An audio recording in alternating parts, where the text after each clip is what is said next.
Assalamualaikum warahmatullahi wabarakatuh.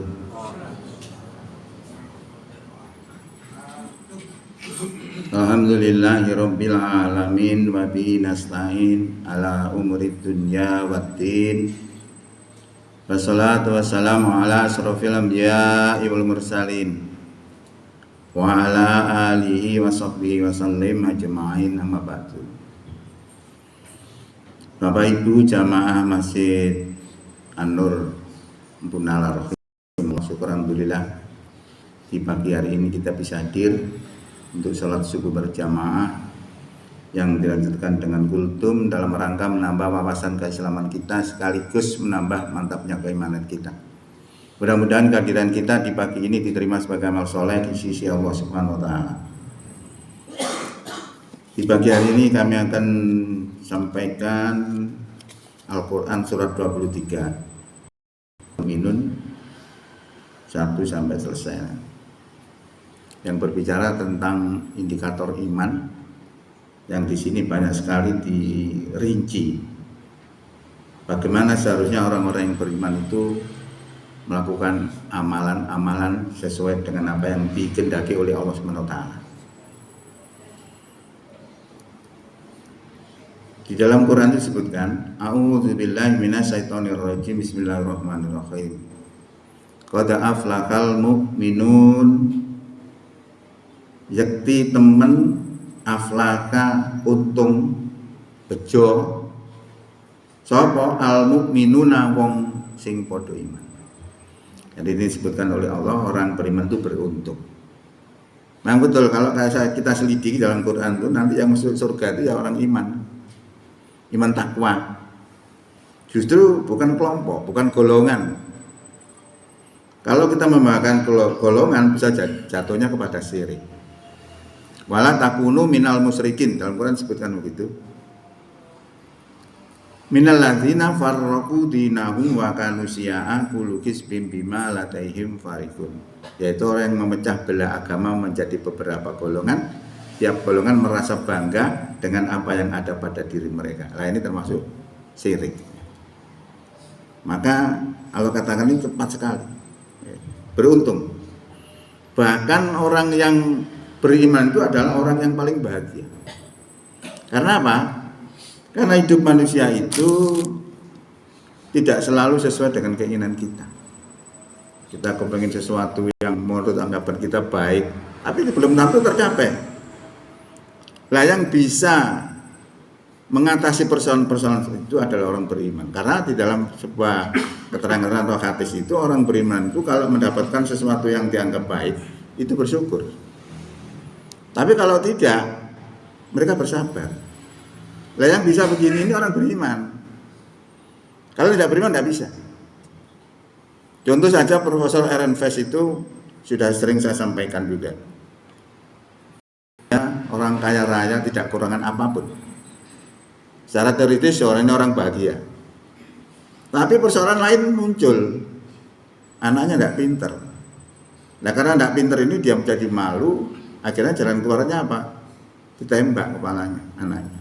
Setelah ditembak dirinya bunuh diri. 2 nyawa sekaligus hanya gara-gara malu punya anak tidak pinter. Tidak bahagia. Makanya yang bisa bahagia itu orang beriman. Maka Allah katakan sini, qad aflahal mu'minun, sungguh telah beruntunglah orang-orang yang beriman. Siapa orang beriman ini? Disebutkan alladzina hum fi sholatihim khashi'un, yaitu wong-wong sing khusyuk ing dalem salate. Khusyuk itu ya apa ya?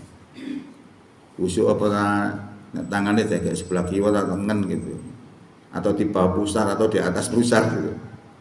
Ternyata menurut Allah SWT orang khusyuk itu adalah alladzina yadzunnuna annahum mulaku rabbihim wa annahum ilaihi rajiun. Orang khusyuk itu orang yang konsentrasi, sadar dia sedang berhadapan dengan Allah. Yaitu orang yang menyangka, merasa dirinya bertemu dengan Allah.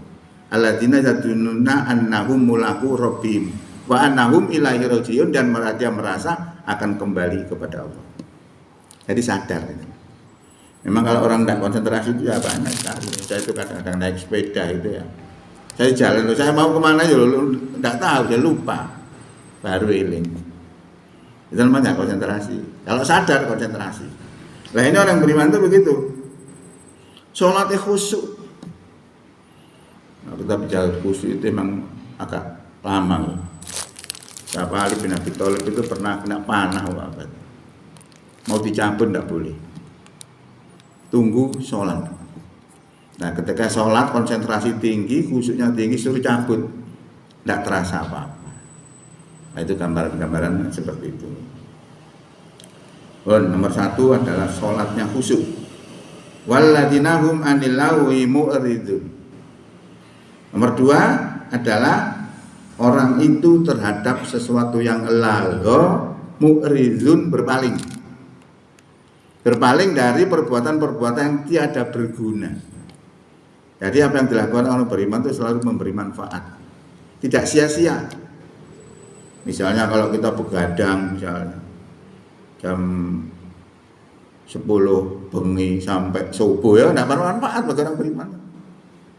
Itu tidak mau dilakukan, tidak mau melakukan itu kalau orang beriman, karena itu dianggap lalu. Itu salah satu contoh. Nah selalu bermanfaat apa yang dilakukan oleh orang-orang yang beriman. Kemudian walladzina hum lizzakati fa'ilun. Yaiku wong-wong sing melaksanakan zakat. Ya karena zakat dalam pandangan Islam itu adalah termasuk infak yang wajib. Ya. Karena dalam harta kita itu ada harta orang lain yang harus dikeluarkan minim 2,5% per tahun. Lah ada orang-orang yang mengeluarkan itu sak mulane 10%. Berarti ini setahun 120%. Kelenger ini. Jadi Allah sudah mengukur itu. Ya. Nah itu dikeluarkan. Tadi ibaratnya gini, kalau kita tiap hari makan kemudian tidak pernah BAB, apa yang terjadi? Perut kita mesti bermasalah dan kita mesti sakit. Nah itu sama dengan begitu, tiap hari kita menerima rezeki terus tapi tidak mau mengeluarkan masalah. Ya makanya kalau kepingin sehat ya dilaksanakan aturan Allah pasti sehat. Karena semua aturan Allah di dalam Islam ini selalu memberi kebaikan kepada kita. Misalnya tidak boleh minum khamr. Tujuannya apa sih? Supaya tidak teler kita. Di dalam ilmu maqasidus syariah itu bisa dijelaskan. Ya. Supaya nggak teler. Jangan makan babi misalnya. Ternyata dalam babi itu mengandung cacing pita. Kalau dimakan merusak tubuh kita. Dan banyak sekali semua apa yang dilarang oleh Allah itu demi kebaikan kita.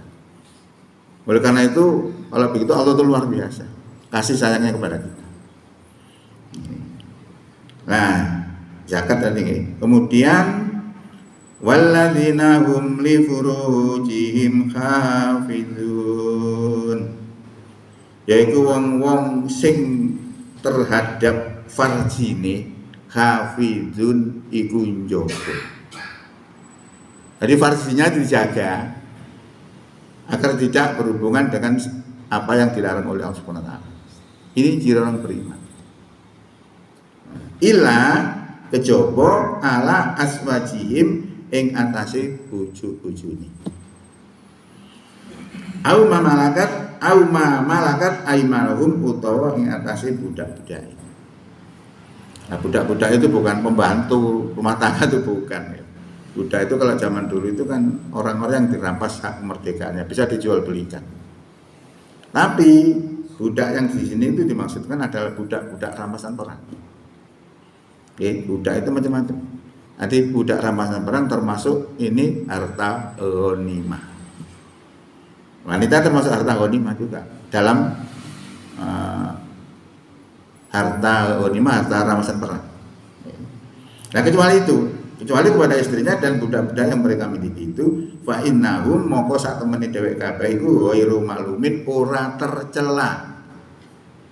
Nah ini sudah 3 sedang berambut Allah. Famani bataho moko sopane kang golek waroa ing burine zalika kang kaya mengkono-mengkono iku faulaika Maka wong sing kaya mengkono-mengkono iku ndolek sak liyane iku humul adun wong sing ngliwati wates. Nah, ini salah satu ciri-ciri daripada kelakuannya wong beriman. Seperti itu. Kalau misalnya kita pernah melanggar, ya berhenti aja. Untuk memperbaiki diri seperti apa yang dikehendaki oleh Allah Subhanahu wa taala. Hadirin rahimakumullah. Berikutnya disebutkan walladzina hum li amanatihim wa ahdihim ra'un. Yaitu wong-wong kang ing amanah ya, diberi amanah wa ahdihim dan janjine ra'un itu ditepati. Nah, ini biasanya berkaitan dengan pejabat-pejabat itu ya biasanya. Tapi tidak mesti harus pejabat, kita juga sama. Kalau dikasih amanah bisa pegang hebat, berarti orang beriman.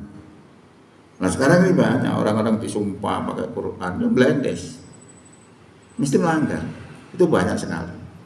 Nah orang beriman tidak seperti itu, tetap dilaksanakan amanah itu. Nah kalau kita bisa melaksanakan itu berarti orang itu iman. Kemudian waladinahum ala sholawatihim yuhafidun, yaitu wong-wong ing atase sholati yuhafidun njogo, menjaga nek 5 waktu dilakukan 5 waktu itu dijaga terus. Nah kebanyakan kita itu masalah terus gak sholat mergone repot. Misalnya orang punya gawe kadung diberani wedahe kadung akeh. Golaran sholat wudu buyar maneh. Kasih sholat. Nah ini tidak menjaga sholat. Menjaga sholat itu bagaimanapun keadaannya tetap dilaksanakan sholat. Hatta sampai dalam kondisi perang juga ada tata cara bagaimana sholat itu. Yang disebut sholat khauf. Banyak ya. Ada sholat yang sambil berjalan. Diterangkan dalam Quran, ada di dalam Quran surat 4 itu banyak sekali. Misalnya kalau dokter mau operasi waktunya mepet dengan sholat bagaimana? Digunakan sholat bagaimana? Sholat sempurna ya tidak mungkin, karena nek operasi mati masa ini. Nah ini juga diperlukan ilmu-ilmu untuk sholat supaya kita bisa tetap menjaga sholat itu tetap kita laksanakan. Nah itu dijaga. Jadi orang beriman itu salah satunya adalah menjaga sholatnya. Dalam kondisi bepergian boleh kita pakai jamak qashar. Ya, jamak qashar itu karena apa? Muncul itu karena kesulitan. Jadi sebenarnya bukan masalah jarak sebenarnya. Saya buktikan bahwa itu bukan masalah jarak. Rasulullah itu pernah menjamak sholat maghrib dengan isya. Gara-garanya apa? Hujan. Nah mungkin zaman dulu itu jeblok itu kayak. Ada omah atau jangan nang masjid waduh dijamak. Padahal dia tidak dalam bepergian. Nah karena apa? Itu yang sulit. Nah kalau tidak sulit ya tidak masalah. Maka itu boleh dilaksanakan, boleh tidak. Maka kalau kita pergi haji ini ya tidak selalu harus jamak qashar di sana. Di sana kalau sholat misalnya ngikuti imam sana, papat itu sepakat. Tapi nanti ada acara lain lagi bisa kita lakukan jamak qashar.